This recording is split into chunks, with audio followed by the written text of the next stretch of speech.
like and subscribe. Maybe donate to the Ramen Writer. Link in description.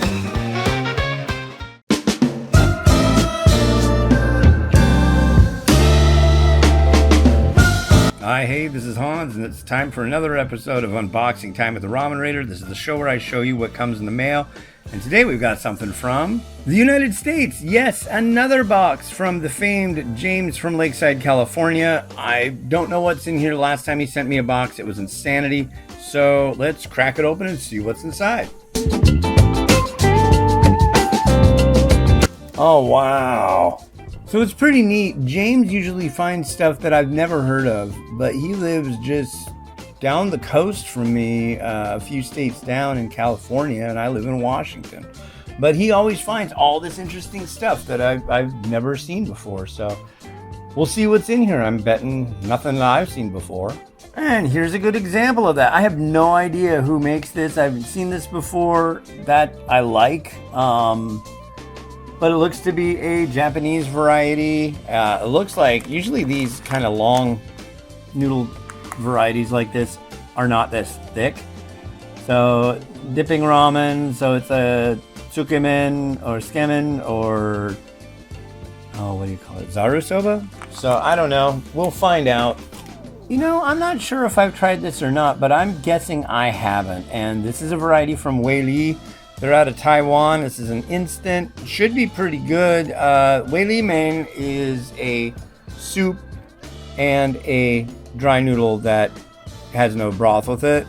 This, I think, is probably just going to be a noodle soup, but I guess we'll see.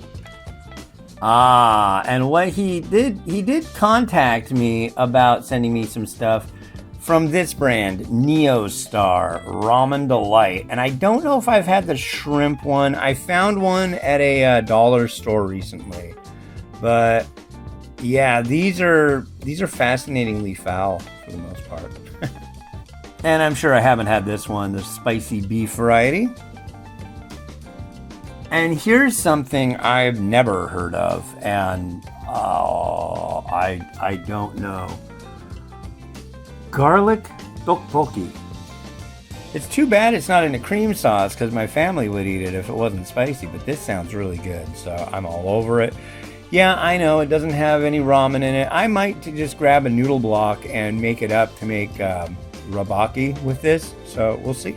Oh, interesting. So on the other hand, this one does not say spicy on it, and it's got bulgogi sauce, so yeah. That might work. They might like that.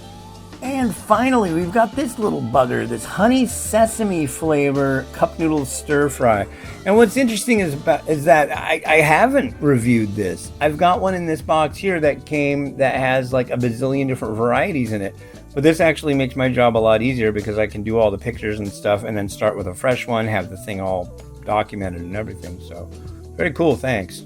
So as usual, a big thanks to James from Lakeside, California for finding all this neat stuff that I might have seen, maybe not have tried, or have never seen and haven't tried. And yeah, but it's always mind-boggling and baffling and wonderful to see that he can just figure out the right stuff to send. So, man, I appreciate you. Thank you very much. And this has been Hans the Ramen Raider, wishing you enjoyment of your noodles each and every day.